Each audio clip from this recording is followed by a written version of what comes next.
Good afternoon, class. My name is Carl Owen, and I am doing my presentation on the distributed denial of service attacks on video games. I am a computer science major, junior, and this is for my InfoSec presentation. So, what is DDoS, or distributed denial of service?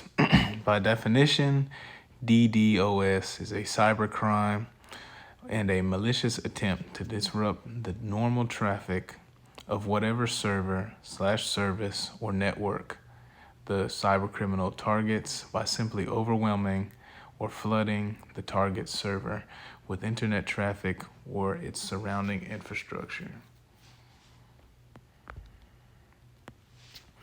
So, why do cyber criminals do these attacks? The main goal or purpose of these so-called hacktivists being a term that was owned by cyber criminals that have motive that they find rehabilitating to society or for good cause, is mainly to disrupt, create chaos, or to make a statement. Most of these cyber criminals take fun in the demise of others and like to exploit the cyber weakness of bigger franchises or games in this opportunity. These are the main topics that I will be covering today. I'll be covering the types of DDoS attacks, how cyber criminals conduct these attacks, why they target video games specifically, the impact of DDoS attacks on video games economically, how they affect companies, how they affect players, and what their impact are technically. I am also covering the prevention and mitigation of these attacks and the further technical analysis. And I will also be covering previous cases or case studies on these attacks previously, and I will be covering my conclusion. So the types of DDoS attacks: there's volume-based attacks, there's protocol attacks, and there's application layer attacks. And these are simply attacks that are bots that send a flood of UDP packets to the game server. They conceptually overwhelm the network capacity. With these attacks, bots can also send ICMP floods to echo request packets to the server. Protocol attacks: these are ones in which the bots send numerous SYN or SYN packets to the game server, causing the server to reallocate its resources. This one also involves ACK floods, which are potential with these attacks, sending flood of TCP packets, confusing the server. And the application layer attacks, which are some of the most common and the one that I will be covering in my deliberate practice of these attacks. They're HTTP floods in which the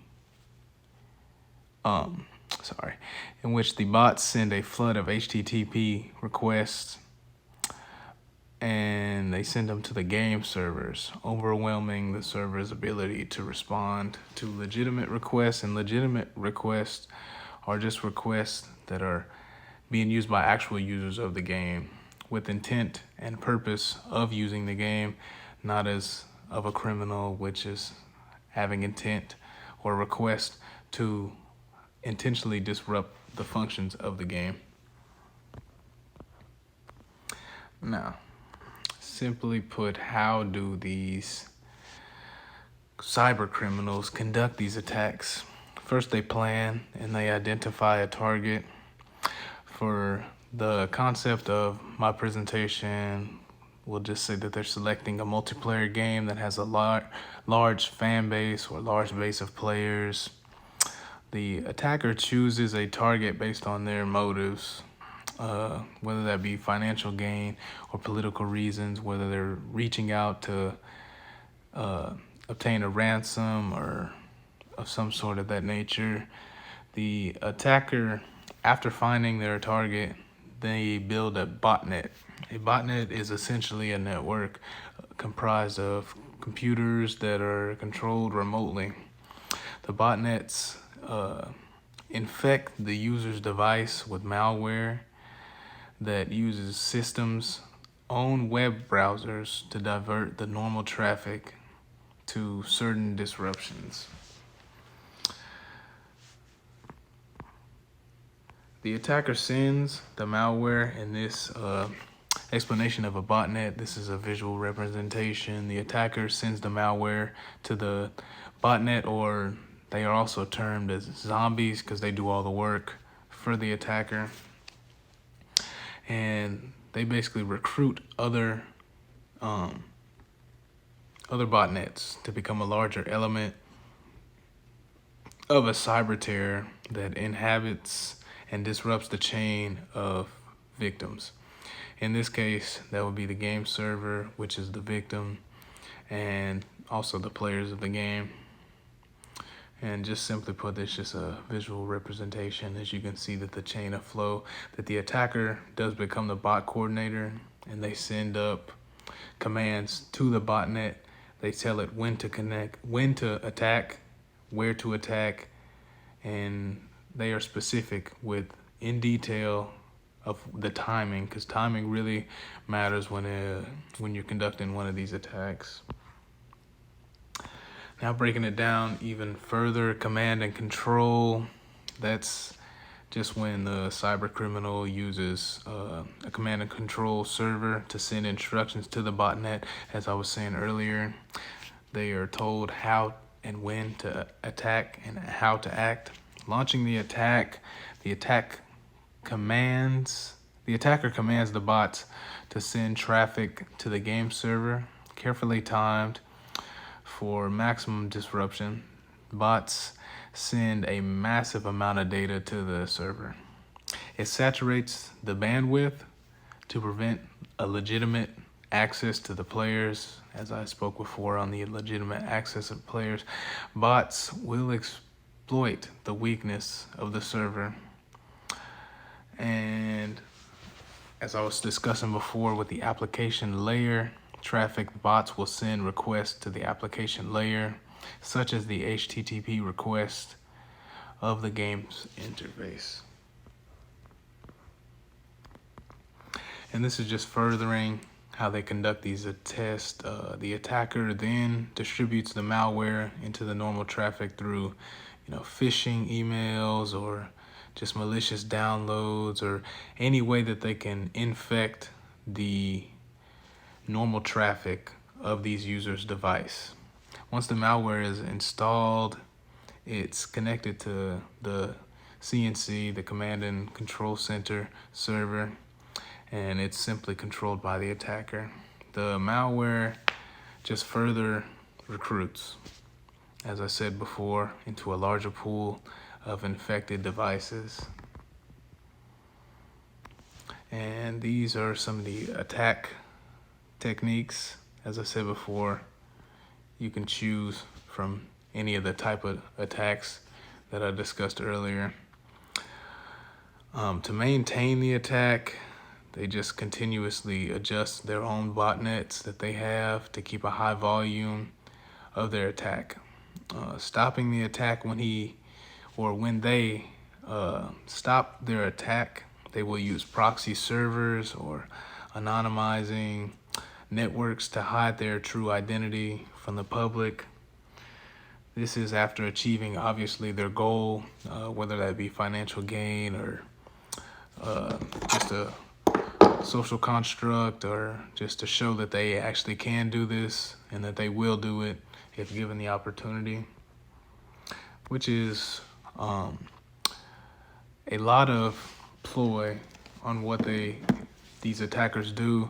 A lot of them have the capabilities of conducting these attacks, so they will conduct these attacks, and they'll do it just to show within their own ego that they can conduct an attack as large and as big on a game system such as Sony or Xbox. As I will discuss further, Sony was attempted an attack, and it was a huge DDoS attack.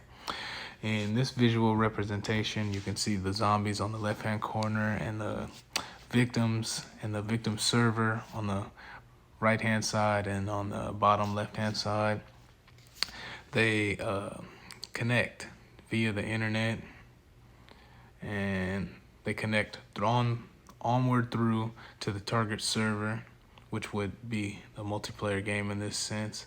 And this is just to break it down and give you a visual representation. Now, simply why would they attack video games? Something that would seem just so simple, or not a lot to gain on the outside. But from the inside, games can be very popular, and they attract the attention of millions of players worldwide. Disrupting games can cause widespread attention, which can be appealing to the attackers that just want notoriety or media coverage. When it comes to events and tournaments, major in-game events with multiplayer characters and tournaments, launching new content often attract huge crowds of fans and interested players. Attacking during these peak optimized times can just really spike the hacker's popularity in a sense. There's a lot of financial incentives, ransom demands, and competitive advantage. The ransom demands, attackers may perform DDoS attacks just to extort money from the gaming system or the gaming company, developers, publishers. They demand a ransom to stop the attack just by exploiting the downtime. And prolonged downtime overall can lose them more money than they actually would be ransoming off. Competitive advantage in competitive gaming, teams or players might use DDoS attacks to gain advantage, which is can be heard of, and it can be made as a motivation. Hacktivism, as I discussed before, hacktivist groups may target game companies as a form just to protest the game, the policies, maybe the practices of the business itself, just to speak on the bigger corporations that they don't agree with. Video games can become political, and they can be a target to spread a political statement. And this leads to, personal vendettas of these hackers, and they could feel wronged by the gaming company or just by a ban or a penalty that they received personally. And then the technical based side, you can really prove what you can do by inhabiting a widespread gaming company, and it'll just prove what kind of hacker you are. And on the underground world, that could be a lot for credentials wise. And the impact on the video games economically and for the companies themselves, the games generate a lot of wealth within a day, and these interruptions and attacks can cause a lot of downtime, which can overall prevent the game from making money directly. Significant downtime can cancel a lot of subscriptions that some gamers have, and it takes a lot of money and value away from their own advertising, because with more downtime leads to less advertising being shown.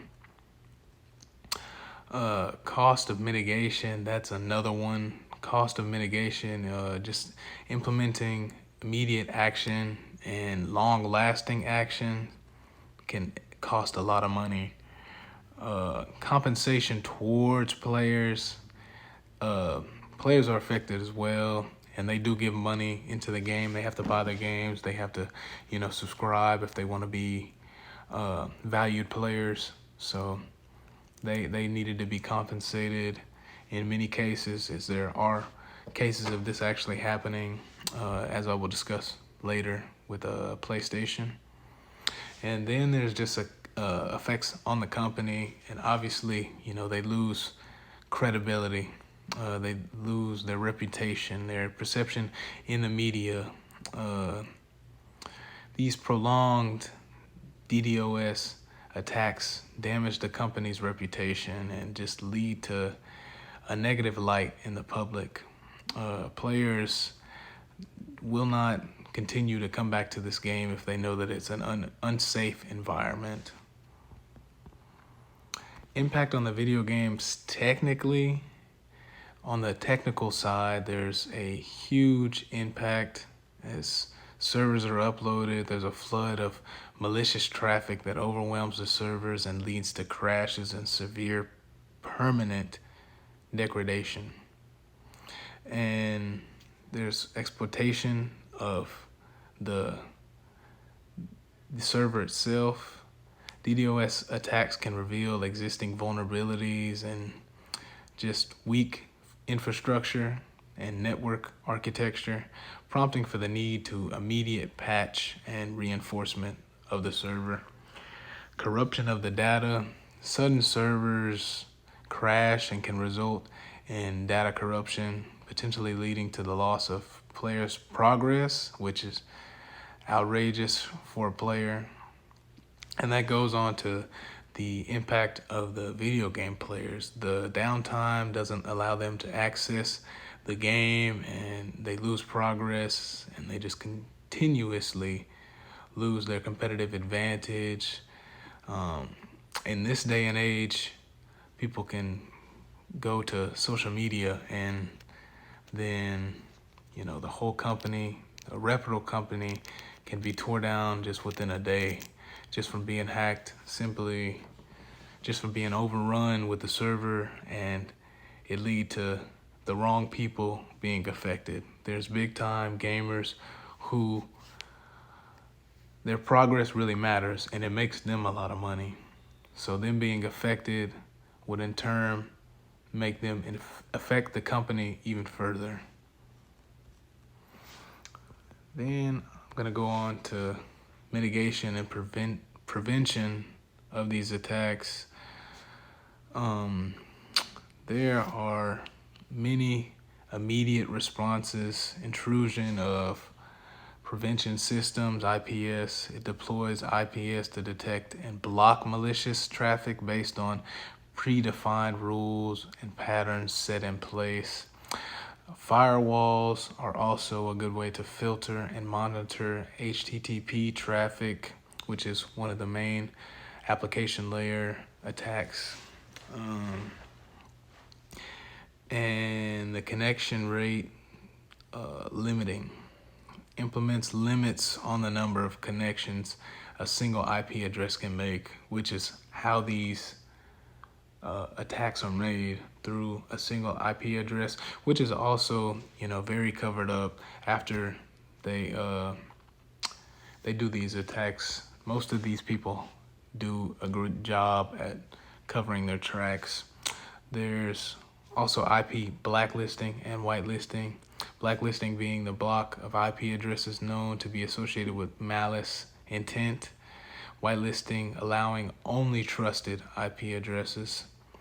And then I'll go on to speak to long-term mitigation. There's load balancing, anycast networking, DDoS specific protection protocol, many on leading and ongoing practices to mitigate within a long term. The Anycast routing implements Anycast routing to direct incoming traffic nearest to the congested data center, helping distribute the attack traffic across multiple locations. Prevention practices in itself, there are specific DDoS protection services, and there are cloud-based protection or scrubbing centers, route traffic through the scrubbing centers that clean incoming traffic by filtering out malicious packets or utilizing services from provided or reputable companies such as Cloudflare, Akamai, or AWS. And then I can go on to speak towards the technical further innovations. There's many, such as AI and machine learning. Machining can be very productive on the instance of maintaining and managing these attacks. Using the use of AI can potentially analyze traffic patterns and predict when these attacks will occur and how they could potentially stop them. In the case study, since one of the largest case studies of DDoS attacks was against PlayStation, against Sony PlayStation Network in December 2014. A DDoS group called the Lizard Squad. They were a hacker group, and the attack coincided with the holiday season, which is one of the busiest times for online gaming, and around the time when people's parents buy them games, which is a huge target audience, being younger children. The impact overall of this DDoS attack, it just caused a significant downtime, rendering the PSN service to be unavailable for several days, which is huge amounts of time of downtime, and it affected millions of gamers worldwide, preventing them from accessing online multiple player games. In response, Sony worked to mitigate, immediate action, and they reached out to DDoS protection services, which enhanced their total networking defense. They communicated through social media and gave updates, apologizing for the inconvenience, and conclusively they had to give their Sony players compensation for the several days that they missed out of downtime. Users got a free 5-day extension to their subscription to their games. In conclusion, DDoS attacks are real and prominent, especially in today's time, as hackers just keep progressively getting better and keep progressively getting around these mitigations that are set in stone. DDoS attacks are, again, a cybercrime that is an attempt to disrupt the normal traffic to a video game server, in my case of my presentation, by overwhelming the target server with internet traffic. The impacts can be varied and great, on the various impacts being technical, economic, and to the company and to the players or users of the game. Video games are massive and they are very reputable. So when you take down a reputable company, it really makes a statement, and that's why some of these hackers choose video games. In mitigation, there's multiple ways of mitigating risk, and you can reach out to different services that will help fundamentally for long term, and there's actions that you can take for short term. For further studies, it's been conducted before, and there's been a plenty of cases. There was the Blizzard Entertainment in 2016, which is an even more recent one. And then there was the League of Legends, in which another group set and targeted their game servers. And that is my presentation on DDoS attacks on video games. I don't think anyone has any questions because I'm doing this here alone, online. Thank you for listening to my presentation.